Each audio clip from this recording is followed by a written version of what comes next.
BC రిజర్వేషన్లపై కాసేపట్లో ప్రభుత్వానికి ఒక నివేదిక వెళ్లబోతోంది. ఆ నివేదికని జస్టిస్ సుదర్శన్ రెడ్డి కమిటీ ఇవ్వబోతోంది. ముఖ్యమంత్రి రేవంత్ రెడ్డి, భట్టి విక్రమార్క, మంత్రులందరూ కూడా హాజరు కాబోతూ ఉన్నారు. కులగణన సర్వేపై అధ్యయనానికి సామాజికవేత్తలతో కూడిన ఒక కమిటీని మార్చిలో ప్రభుత్వం ఏర్పాటు చేసింది.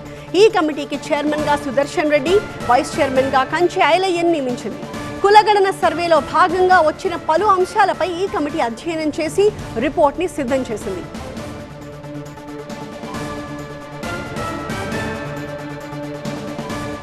సో ఈ బీసీ రిజర్వేషన్ల అంశానికి సంబంధించిన రిపోర్ట్ గురించి మాట్లాడడానికి మా ప్రతినిధి ప్రభాకర్ మనకి లైవ్ లో అందుబాటులో ఉన్నారు. ప్రభాకర్, ఎన్ని గంటలకి ప్రభుత్వానికి అందబోతోంది రిపోర్ట్? కొద్దిసేపటి క్రితమే కమిటీ ప్రభుత్వానికి నివేదికను అందజేసింది.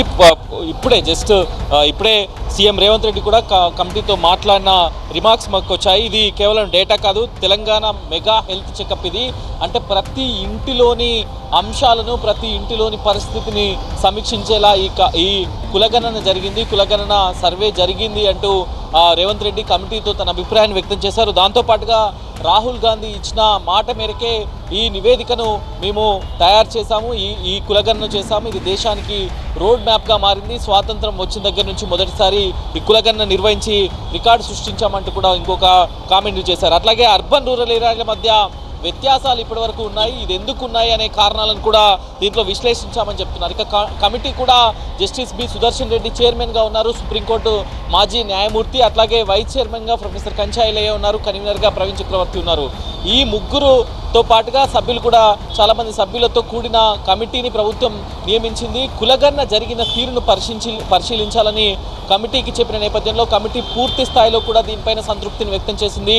ఈ కులగణన సర్వే అంతా కూడా సైంటిఫికల్గా జరిగింది, చాలా గ్రౌండ్ లెవెల్లో, రూట్స్ లెవెల్కి వెళ్ళి చేశారంటూ కమిటీ తన సంతృప్తిని కూడా వ్యక్తం చేసింది. ప్రతి కులాన్ని కూడా పరిగణలోకి తీసుకొని ఈ డేటా అంతా సేకరించారు. కులాల వెనుకబాటుతనానిపైన గ్రేడింగ్ ఇండెక్స్ కూడా ఇచ్చేందుకు వీలు పడుతుంది అంటూ కూడా కమిటీ అభిప్రాయపడింది. సో మొత్తానికైతే ప్రభుత్వం ముందు నుంచి చెప్తుంది, కమిటీలు, కమిషన్ల ద్వారా కులగణన సర్వేని నిర్వహిస్తే ఇది దేశానికి రోడ్ మ్యాప్గా మారుతుంది అని.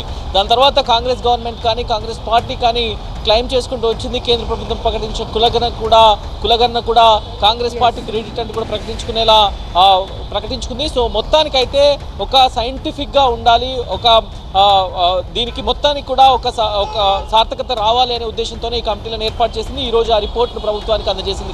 Thank you Prabhakar. So report అయితే ప్రభుత్వం చేతికి అందింది. రేపటికల్లా రిపోర్ట్ లో ఏమేమి ఉంది అనే దానికి సంబంధించి కంప్లీట్ డీటెయిల్స్ కూడా బయటకు వచ్చే అవకాశం కనిపిస్తుంది. మూవింగ్